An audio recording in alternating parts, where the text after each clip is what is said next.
नमस्कार मेरे प्यारे साथियों, वेटनरी मेडिसिन की एक और क्लास में आप सभी का स्वागत है।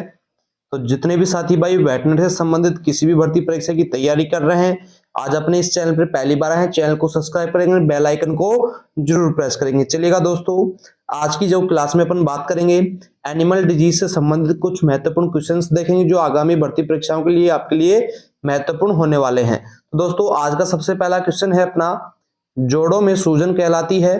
तो दोस्तों जो जोड़ों की सूजन होती है उसे दोस्तों अर्थराइट्स बोलते हैं कि जोड़ों में जो सूजन हो जाती है उस सूजन को क्या बोला जाता है? अर्थराइट्स बोला जाता है। ठीक है, इसके बाद में अगला क्वेश्चन देखते हैं, चोक किसे बोला जाता है? तो दोस्तों जो चोक होता है वो जो ग्रेसिका होता है, ग्रेसिका में अगर कोई रुकावट हो जाती है यानी ग्रेसिका में रुकावट हो जाना ही क्या कहलाता है? चोक कहलाता है मेरे दोस्तों। ठीक है, अगला क्वेश्चन देखिएगा।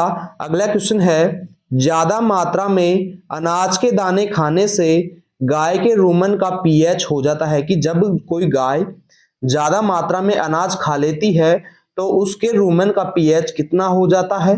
दोस्तों राइट आंसर करेंगे 4 पीएच हो जाता है उसके रूमेन का। यानी कोई गाय ज्यादा मात्रा में अनाज खा लेगी तो उसके रूमेन का पीएच कितना हो जाएगा मेरे दोस्तों? 4 पीएच हो जाता है। ठीक है, अम्लीय उसका पीएच हो जाता है।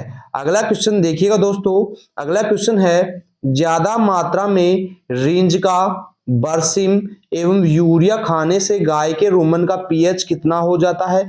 कि जब कोई गाय ज्यादा मात्रा में रेंज का खा रही है, बरसम खा गई है, यूरिया खा रही है तो उसके रूमेन का पीएच कितना हो जाता है? तो दोस्तों उसके रूमेन का पीएच बढ़ जाता है यानी क्षारीय हो जाता है। तो दोस्तों लगभग 9 के उसका पीएच हो जाता है। क्या खाने से? रेंज का, बरसम, यूरिया का अगर ज्यादा सेवन कर रही है तो उसके रूमेन का पीएच 9 के आसपास में पहुंच जाता है। अगला क्वेश्चन देखिएगा। अगला क्वेश्चन है आपका, गाय में यूरिया विषाक्तता का इलाज क्या होता है? कि गाय में जब यूरिया विषाक्तता हो जाती है तो उसका इलाज किस प्रकार से किया जाता है दोस्तों? तो 20 से 40 लीटर तो उसे ठंडा पानी पिलाना चाहिए और 4 से 5 लीटर उसमें सिरका होना चाहिए। दोनों के दोनों दोस्तों यूरिया विषाक्तता के इलाज होते हैं गाय के अंदर। तो राइट आंसर हो जाएगा आपका ऑप्शन नंबर सी, दोनों ए एंड बी, यानी उसे 4 से 5 लीटर सिरका और दोस्तों 20 से 40 लीटर ठंडा पानी पिलाना चाहिए यूरिया विषाक्तता के दौरान किसी भी गाय को। अगला क्वेश्चन देखिएगा, गाय के रूमन में सामान्य संकुचन होते हैं कि गाय का जो रूमन होता है उसमें सामान्य कितने संकुचन होते हैं? ठीक है, देखिएगा दोस्तों 3 संकुचन प्रति 2 मिनट में होते हैं, यानी 2 मिनट के अंदर गाय के रूमन में कितने संकुचन हो जाते हैं? 3 संकुचन दोस्तों प्रति 2 मिनट के हिसाब से होते हैं मेरे दोस्तों। अगला क्वेश्चन देखिएगा, रूमन में किण्वन की दर बढ़ने से होने वाला आफरा कौन सा होता है?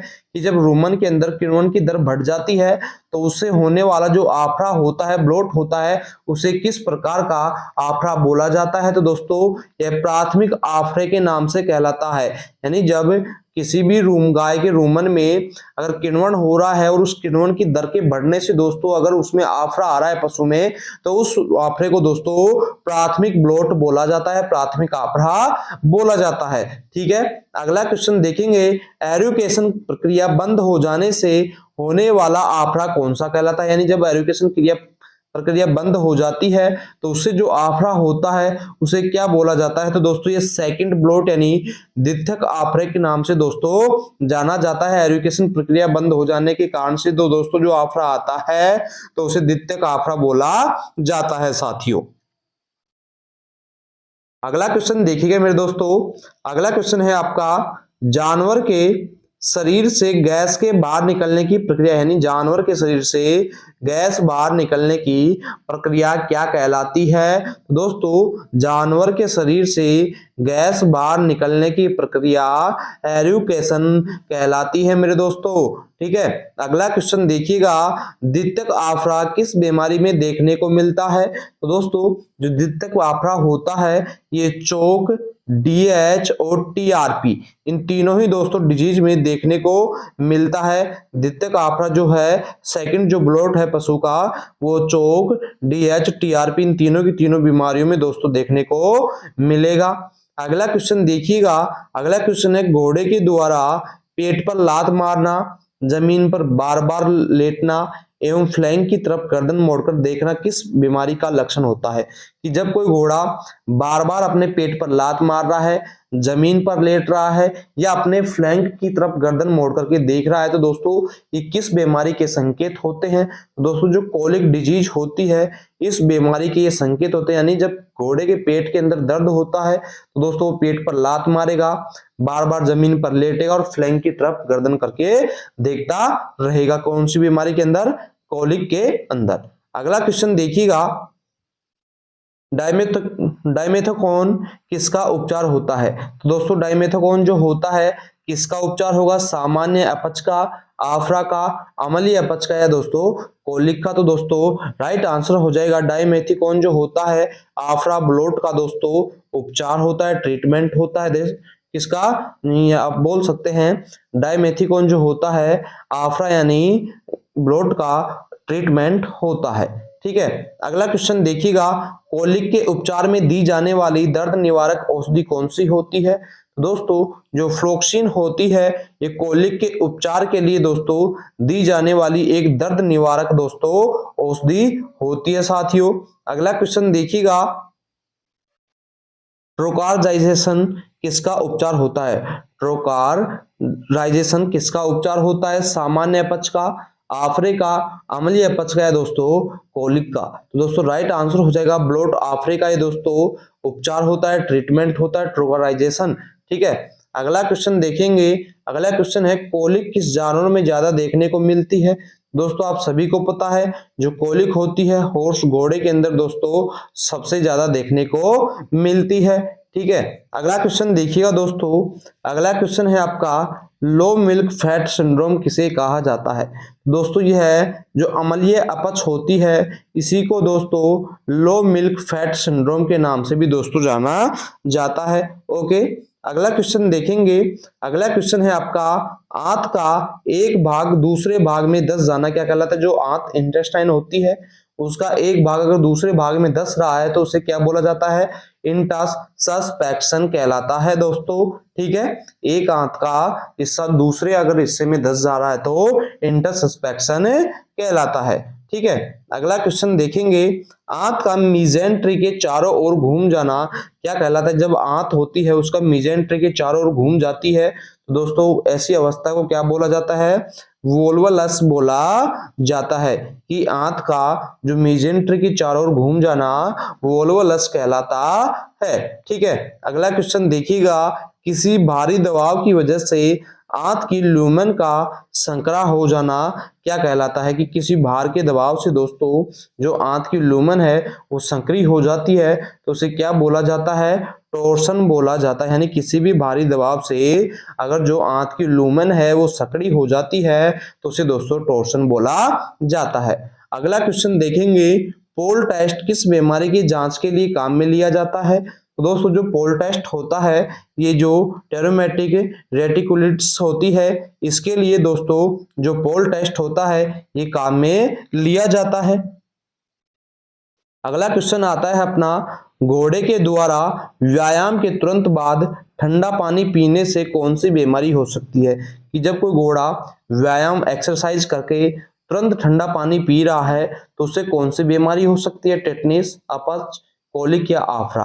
तो राइट आंसर हो जाएगा जो कोलिक डिजीज है इसकी होने की संभावना बढ़ जाती है अगर आप घोड़े को एक्सरसाइज के तुरंत बाद ठंडा पानी पिला रहे हैं तो।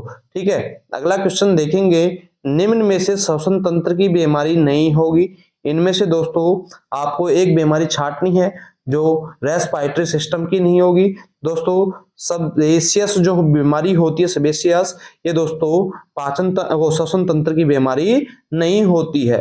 ठीक है। अगला क्वेश्चन देखिएगा, जानवर की जीभ पकड़कर दवाई पिलाने से कौन सी बीमारी हो सकती है। कि जानवर की आप जीभ पकड़ कर के दवाई पिला रहे हैं, मेडिसिन दे रहे हैं, तो दोस्तों कौन सी बीमारी हो सकती है। तो राइट आंसर हो जाएगा ड्रेंचिंग जो न्यूमोनिया होता है दोस्तों, ये इसकी संभावना बढ़ जाती है अगर जानवर की जीभ पकड़ करके आप दवाई पिला रहे हैं तो। अगला क्वेश्चन है आपका, ड्रेंचिंग न्यूमोनिया का सबसे बड़ा कारण क्या होता है। दोस्तों जो ड्रेंचिंग न्यूमोनिया होता है उसका सबसे बड़ा जो कारण होता है वो यही होता है कि अगर आप गलत तरीके से ड्रेंचिंग कर रहे हैं, यानी पशु को जीभ पकड़कर गलत तरीके से अगर आप दवाई पिला रहे हैं, जो दवाई है उसका फेफड़ों में चले जाने के कारण से दोस्तों ये निमोनिया हो जाता है। Option number first right answer कर लेंगे इस क्वेश्चन का। ठीक है। अगला क्वेश्चन देखिएगा, निम्न में से कौन सा त्वचा का रोग नहीं होगा। इनमें से दोस्तों आपको एक रोग छांटना है जो स्किन त्वचा का रोग नहीं होता है। तो दोस्तों कंजक्टिविटी जो होती है दोस्तों ये त्वचा का स्किन का रोग नहीं होती है। ठीक है। अगला क्वेश्चन देखिएगा, एक घोड़ा जिसके फेफड़ों से गरगर की आवाज आ रही है, नाक से रक्त बाहर आ रहा है, यह इंगित करता है कि एक घोड़ा है जिसके फेफड़ों से लगातार गर गर की आवाज आ रही है और नाक से रक्त बाहर आ रहा है। तो दोस्तों ये कौन सी बीमारी को इंगित करता है। तो दोस्तों प्लूमरी हिमोरेजी। ठीक है, किसको इंगित करेगा, प्लूमरी हिमोरेज जो होता है इसके अंदर फेफड़ों से गरगर की आवाज आती है और नाक से रक्त बाहर आने लग जाता है दोस्तों। अगला क्वेश्चन देखिएगा, अगला क्वेश्चन है, एक घोड़ा जिसके फेफड़ों से गर गर की आवाज आ रही है और मुंह से रक्त बाहर आ रहा है, ये किसको इंगित करता है। तो दोस्तों हीमोपोइटोसिस के अंदर तो दोस्तों मुंह से रक्त बाहर आएगा और प्लूमरी हिमोरेज जो होता है इसके अंदर दोस्तों नाक से रक्त बाहर आता है। ठीक है, option number first right answer कर लेंगे, वो सेकंड ठीक है। अगला क्वेश्चन देखिएगा, निम्न में से नक्सीर का इलाज हो सकता है। इनमें से नक्सीर का इलाज क्या हो सकता है दोस्तों। तो नाक और सिर पर ठंडा पानी डालने से दोस्तों नक्सीर रुक सकती है, एड्रेनलिन का इंजेक्शन लगाने से भी नक्सीर रुक सकती है, विटामिन के और कैल्शियम देने से भी दोस्तों नक्सीर रुक सकती है। इन तीनों को ही दोस्तों नक्सीर के उपचार हो सकते हैं, इलाज हो सकते हैं। तो ऑल ऑफ दीज उपरोक्त सभी हो जाएगा। ठीक है। अगला क्वेश्चन देखेंगे, अगला क्वेश्चन देखिएगा दोस्तों, अगला क्वेश्चन है, घोड़े में कोलिक का कारण होता है। दोस्तों घोड़े में जो कोलिक का कारण होता है, स्ट्रोंगलिस वल्विगिरिस जो होता है, ये घोड़े में दोस्तों कोलिक का कारण रीजन होता है। अगला क्वेश्चन देखिएगा, निम्न में से कौन सी तंत्रिका तंत्र की बीमारी नहीं होगी। आपको इनमें से छांटना है कि तंत्रिका तंत्र की बीमारी नहीं होगी। दोस्तों ये तीनों तो तंत्रिका तंत्र की बीमारी होती है। जो ऑर्किड्स होती है ये तंत्रिका तंत्र यानी न्यूरॉन सिस्टम की बीमारी नहीं होती है। तो option number C right answer हो जाएगा।